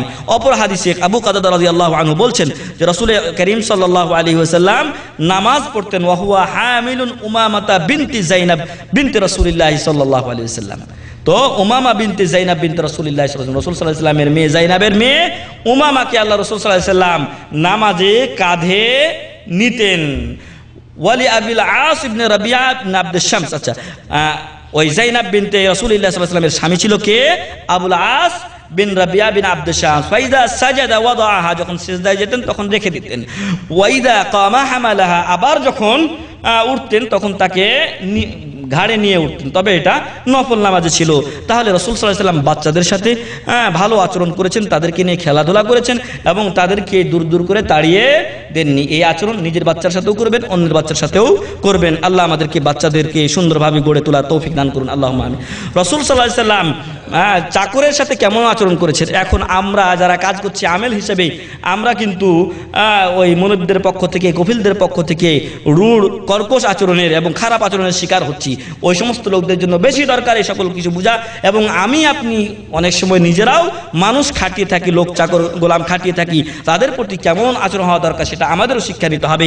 রাসূল করিম সাল্লাল্লাহু আলাইহি ওয়াসাল্লামের 10 বছরের খাদিম আনাস রাদিয়াল্লাহু আনহু বলছেন, খাদামতুন নবিয়্য সাল্লাল্লাহু আলাইহি ওয়াসাল্লাম 10 সিনিন, আমি 10 বছর রাসূল সাল্লাল্লাহু আলাইহি ওয়াসাল্লামের খেদমত করেছি। ফামা ক্বালা লি উফিন, তিনি কোনোদিন আমাকে উফ শব্দ বলেননি। ওয়ালা লিমা সানাতা ওয়ালা আল্লা সানাতা, এবং বলেননি যে এটা কেন করেছো, আর এটাও বলেননি যদি এরকম করতে, এটা কেন, যদি এরকম করতে বা এটা যদি করতে তাহলে ভালো হতো, এই কথাগুলোও বলেননি। তো এই কথাগুলো তো স্বাভাবিক কথা, গালি না, কিছু না, কিন্তু এই কথাগুলোও বলেননি, কারণ রাসূল সাল্লাল্লাহু আলাইহি ওয়াসাল্লাম চিন্তা করতেন না যেটা হয়ে গেছে ওটা তো আর ফিরে পাওয়া যাবে না, ওই চিন্তা তিনি আর করতেন না। আরেকটা জিনিস হচ্ছে, ধমক দিলে, গালি দিলে বা তাকে যদি কিছু কড়া কথা বলা হয় তাহলে তার বিরূপ প্রতিক্রিয়াই হতে পারে। এমনইভাবে আনাস রাদিয়াল্লাহু আনহু অপর হাদিসে বলছেন যে 10 বছর খেদমত করলাম, তারপরে ফামা ক্বালা লি উফিন কাত্তুন, কোনো সময় উফ শব্দ আমাকে বলেননি। ওমা ক্বালা লি শাইইন সানাতুহু লিমা সানাতাহু, কোনো জিনিস করেছি, কাজ করে ফেলেছি, তখন বলেননি কেন করেছো। ওয়ালা লি শাইইন তারাকতুহু লিমা তারাকতাহু, আর কোনো কাজ করিনি, করতে বলেছিলেন তখন আমাকে বলেননি যে কেন করনি বা ছেড়ে দিয়েছো। ওয়া কানা রাসূলুল্লাহ সাল্লাল্লাহু আলাইহি ওয়াসাল্লাম মিন আহসানিন নাসি খুলুকা, আর রাসূল সাল্লাল্লাহু আলাইহি ওয়াসাল্লাম সবচেয়ে উন্নত আদর্শের লোক ছিলেন। ওয়ালা মাসাস্তু খাজ্জান কাত্তুন ওয়ালা হারিরান, কোনো রেশমি কাপড় আমি কোনোদিন স্পর্শ করিনি। ওয়ালা শাইয়ান কানা আলিয়ান মিন কাফি রাসূলিল্লাহ সাল্লাল্লাহু আলাইহি ওয়াসাল্লাম, আমি রাসূল সাল্লাল্লাহু আলাইহি ওয়াসাল্লামের হাত থেকে, হাতলি থেকে, কাফ বলা হয় হাতের এই তালুকে, হাতের তালুর চাইতে কোনো জিনিস, নরম কোনো জিনিস আমি স্পর্শ করিনি। আল্লাহু আকবার। ওয়ালা শামামতু মিসকান কাত্তুন ওয়ালা ইতরান কানা আতিয়াবা মিন আরকি রাসূলিল্লাহ সাল্লাল্লাহু আলাইহি ওয়াসাল্লাম, রাসূল সাল্লাল্লাহু আলাইহি ওয়াসাল্লামের ঘামের চাইতে অধিক সুগন্ধিযুক্ত কোনো আতর বা সুগন্ধি আমি কোনোদিন সুগন্ধির কোনো ঘ্রাণ আমি কোনোদিন নেইনি। আল্লাহু আকবার। রাসূল সাল্লাল্লাহু আলাইহি ওয়াসাল্লামের ঘাম থেকে, এটা মুজিজা রাসূল সাল্লাল্লাহু আলাইহি ওয়াসাল্লামের, তার ঘাম থেকেও সুগন্ধি বের হতো। তো প্রিয় ভাই এবং বন্ধুগণ, এগুলো থেকে আমরা বুঝতে পারলাম যে রাসূল সাল্লাল্লাহু আলাইহি ওয়াসাল্লাম বাচ্চাদের সাথে কেমন আচরণ করতেন, চাকর বাকরের সাথে কেমন আচরণ করতেন, পরিবারের সাথে কেমন ছিলেন, তারপরে তাকে কিভাবে ভালোবাসতে হবে, তার চলাফেরা কেমন ছিল, দুনিয়ার প্রতি তার লোভ ছিল কিনা, এসব বিষয় আমি আপনি জানতে পারলাম। এগুলো জানার পরে আমার আপনার করণীয় হচ্ছে যে আমাকে আপনাকে এই অনুযায়ী চলতে হবে। এগুলো রাসূল সাল্লাল্লাহু আলাইহি ওয়াসাল্লামের সুন্নাত, এগুলো রাসূল সাল্লাল্লাহু আলাইহি ওয়াসাল্লামের জীবনী, উনি আমাদের জন্য দৃষ্টান্ত। অতএব সে অনুযায়ী আমাদেরকে চলতে হবে। আল্লাহ তাআলা আমাদের সবাইকে সে অনুযায়ী চলার তৌফিক দান করুন। আল্লাহুম্মা আমিন। মহান রব্বুল আলামিন আমাদেরকে যেন রাসূল করিম সাল্লাল্লাহু আলাইহি ওয়াসাল্লামের জীবনী পুরোপুরি মেনে চলার এবং সে অনুযায়ী আমল করার তৌফিক দান করেন। আমিন। আল্লাহ আমাদেরকে কোরআন ও সুন্নাহ মোতাবেক চলার তৌফিক দান করুন। আল্লাহুম্মা আমিন। আল্লাহ কোরআন ও হাদিস, কোরআনকে তো আল্লাহ হেফাজত করবেনই, আল্লাহ যেন হাদিসকে হেফাজত করেন এবং যত বাতিল হাদিস আছে সেগুলো যেন আল্লাহ তাআলা মানুষের সামনে উন্মুক্ত করে দিয়ে সেগুলো থেকে বিরত থাকা তৌফিক দান করেন। আল্লাহুম্মা আমিন। ওয়া আখিরু দাওয়ানা আলহামদুলিল্লাহি রাব্বিল আলামিন ওয়া সাল্লাল্লাহু আলা নাবিয়্যিনা মুহাম্মদ ওয়া আলা আলিহি ওয়া সাহবিহি আজমাইন। আসসালামু আলাইকুম ওয়া রাহমাতুল্লাহি ওয়া বারাকাতুহু। এক ভাই প্রশ্ন করেছেন যে আসলে মাওলানা যে কাকে বলছেন আপনারা, আমার বুঝে আসছে না। বলছেন যে এক মাওলানা ওয়াজে বলছে রাসূল সাল্লাল্লাহু আলাইহি সাল্লামের পায়খানা স্বর্ণের মতো হয়ে আছে, তাই না? কোন ভাই প্রশ্ন করছেন? তারপরে যখনই উনি পায়খানা করতেন তখন পৃথিবীর জমিন খেয়ে ফেলত। হ্যাঁ, তো তারপরে বলছেন যে যে ব্যক্তি বলবে যে রাসূল সাল্লাল্লাহু আলাইহি সাল্লাম মাটির তৈরি, সে কাফের। মুসলিম শরীফের হাদিসে এসেছে, মুসলিম বা বুখারী শরীফের, মান ক্বালা লি আখিহি ইয়া কাফির, যে ব্যক্তি তার ভাইকে বলল হে কাফের, ফাকাদ বাআ বিহা আহাদুহুমা, এই কথা বলার সাথে সাথে দুজনের একজন মুক্ত হয়ে গেল ইসলাম থেকে। যাকে কাফের বলা হচ্ছে সে যদি কাফের হয় তো কাফের, আর যদি কাফের না হয় তাহলে যে বলনেওয়ালা কাফের হয়ে যাবে। তো নিজের হুকুম নিজের উপরে লাগাচ্ছে। এই যে লোক বলে যে রাসূল সাল্লাল্লাহু আলাইহি ওয়াসাল্লাম মাটির তৈরি বললে কাফের হয়ে যাবে, হ্যাঁ, সে নিজের উপর নিজের হুকুম লাগিয়েছে, নিজেই কাফের হয়ে যাচ্ছে, কারণ সে একজন মুসলমানকে কাফের বলছে। এক। দ্বিতীয় কথা হচ্ছে রাসূল সাল্লাল্লাহু আলাইহি ওয়াসাল্লাম আমাদের মতো সৃষ্টিগত দিক দিয়ে আমাদের মতো মানুষ ছিলেন, কিন্তু উনি নবী রাসূল ছিলেন, তার মর্যাদা অনেক অনেক উঁচু। সেই পর্যন্ত আবু বকর রাদিয়াল্লাহু আনহু বা ওমর, আমরা একটু আগে আলোচনা করেছি, তারাও পৌঁছতে পারেননি, আর কেউ পারবে না। কিন্তু মানুষের সৃষ্টিগত দিক দিয়ে রাসূল সাল্লাল্লাহু আলাইহি ওয়াসাল্লামেরও হাত, পা, চোখ, নাক, মুখ ছিল, তার শরীরে গোশত ছিল, রক্ত ছিল, মা বাবার মাধ্যমে এসেছিলেন। এদিক দিয়ে তিনি আমাদের মতো মানুষ ছিলেন। এজন্য বলা হয়েছে কুল ইন্নামা আনা বাশারুম মিসলুকুম, আমি তোমাদের মতোই মানুষ, কিন্তু ইউহা ইলাই, তার কাছে ওহী করা হয়, আমার আপনার কাছে করা হয়।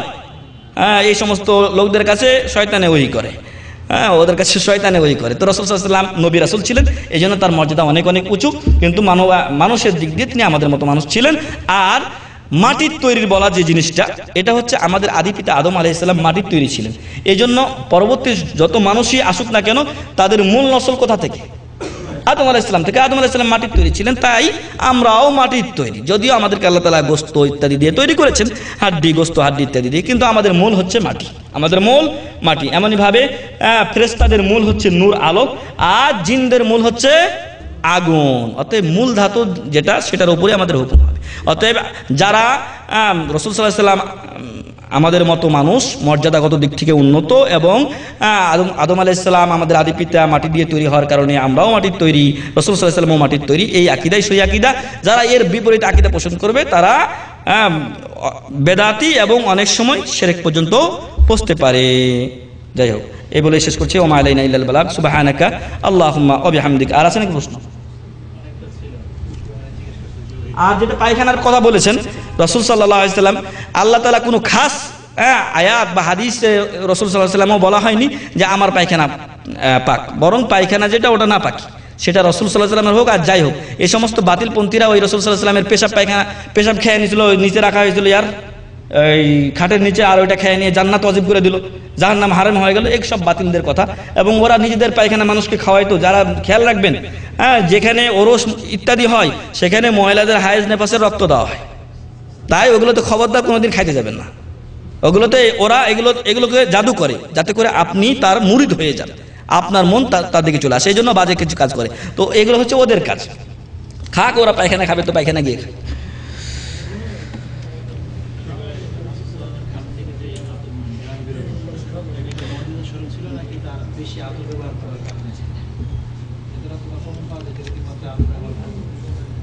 না, এটা হচ্ছে ঘামেরই কথা বলা হয়েছে, এর মিন ইরক রাসূলুল্লাহ সাল্লাল্লাহু আলাইহি ওয়াসাল্লাম, বলা হয়নি যে তার আতরটা, ঠিক আছে। রাসূল সাল্লাল্লাহু আলাইহি ওয়াসাল্লামের থুতু লালা এগুলো সাহাবীরা মেখে নিতেন গায়ে, হাদিস আছে। ভাই প্রশ্ন করেছেন তুর পাহাড় কি আল্লাহ তাআলার নূরে কি সুরমা হয়েছিল কি? তুর পাহাড় আল্লাহর নূরে সুরমা হয়েছিল এর কোনো প্রমাণ নেই, বরং আমাদেরকে এটুকুই বলা হয়েছে মুসা আলাইহিস সালাম সেখানে গিয়েছিলেন, এরপরে বলেছিলেন যে তুমি ওই পাহাড়ের দিকে তাকাও, ওখানে যদি পাহাড় তার স্থানে থাকতে পারে তাহলে তুমি আমাকে দেখতে পাবে। কিন্তু আল্লাহ তাআলা যখন তার আলোচ্ছটা ফেলালেন তখন জালাহু দাক্কা, ছত্রভঙ্গ হয়ে গেল পাহাড়, এটা সুরমা হয়েছিল, এরকম কোনো প্রমাণ নেই। হযরত মুহাম্মদ সাল্লাল্লাহু আলাইহি ওয়াসাল্লাম গায়েব জানে না, এটা প্রশ্ন তো হয়নি আপনার, কি রাসূল সাল্লাল্লাহু আলাইহি ওয়াসাল্লাম গায়েব জানতেন না, তবে কিছু সংবাদ আল্লাহ তাআলা তাকে বলে দিয়েছিলেন, ওইগুলো তিনি সংবাদ দিয়েছেন, যেরকম কিয়ামত হবে, কিয়ামতের আলামত এই, তো এগুলো আসবে এখন, বোঝা গেছে কিয়ামতের আলামত শেষ জামানায় আসবে, আল্লাহ রাসূল সাল্লাল্লাহু আলাইহি ওয়াসাল্লাম এগুলো আগে সংবাদ দিয়ে গেছেন, এগুলো আল্লাহ তাকে সংবাদ দিয়েছেন বলে উনি বলতে পেরেছেন, কিন্তু নিজের পক্ষ থেকে কোনো এমনি গায়েবী খবর দিয়ে দিবেন এটা তিনি জানতেন না। মূল গায়েবের হাতে, গায়েবের চাবিকাঠি কার হাতে? মহান রব্বুল আলামিন। আল্লাহকে দেখেন নাই, মুহাম্মদ সাল্লাল্লাহু আলাইহি ওয়াসাল্লাম আল্লাহকে দেখেছেন কিনা এ ব্যাপারে ওলামাদের মধ্যে ইখতিলাফ আছে, তবে সহিহ মত হলো যে তিনি আল্লাহকে দেখেননি। আয়েশা রাদিয়াল্লাহু আনহা বলছেন, যে বলবে যে মুহাম্মদ সাল্লাল্লাহু আলাইহি ওয়াসাল্লাম তার রবকে দেখেছেন ফাকাদ কাযাব, সে মিথ্যা বলল। এবং আল্লাহর রাসূল সাল্লাল্লাহু আলাইহি ওয়াসাল্লামকে জিজ্ঞাসা করা হয়েছিল হাল রাআইতা রাব্বাক, আপনার রবকে কি আপনি দেখেছেন ওই মেরাজের সময়? তো তিনি বললেন যে নূরুন আন্না আরাহ, আল্লাহর তো আলো, আর আলো আমি কি করে দেখবো, মানে আলো এত বেশি ছিল যে আমার চোখ অতদূর পর্যন্ত পৌঁছতে পারেনি। তবে কিয়ামতের দিন মানুষের চোখ, আর এক্ষেত্রে আরেকটা বলে দিই, কিয়ামতের দিন যারা মুমিন তারা দেখতে পাবে। এক্ষেত্রে বলে দিই যে আল্লাহকে দেখার ব্যাপারে তিনটা মত আমি এক আলোচনায় বলেছিলাম। এক দলের হচ্ছে যে কোনো জীবনেও দেখা যাবে না, না দুনিয়াতে না আখিরাতে, এটা বাতিল। আরেক দল বলছে সব জায়গায় দেখতে পায়, ওই যে পেশাব পায়খানা বললেন, পেশাব পায়খানা আর গাছপালা সবকিছুতে আল্লাহকে দেখতে পায়, এটাও বাতিল। আর যারা সালফে সালেহিন আহলুস সুন্নাহ ওয়াল জামাত সঠিক আকীদা, সেটা হচ্ছে যে আল্লাহকে দুনিয়াতে কোনো মানুষ দেখতে পাবে না। রাসূল সাল্লাল্লাহু আলাইহি ওয়াসাল্লাম দুনিয়ার জীবনে ছিলেন, এই জন্য উনি দেখেননি। কিয়ামতের দিন যারা মুমিন হবে, বুজুহুন ইয়াওমা ইযিন নাযিরা ইলা রাব্বিহা নাযিরা, কিছু চেহারা থাকবে উজ্জ্বল এবং তারা আল্লাহকে দেখতে পাবে, ঠিক আছে।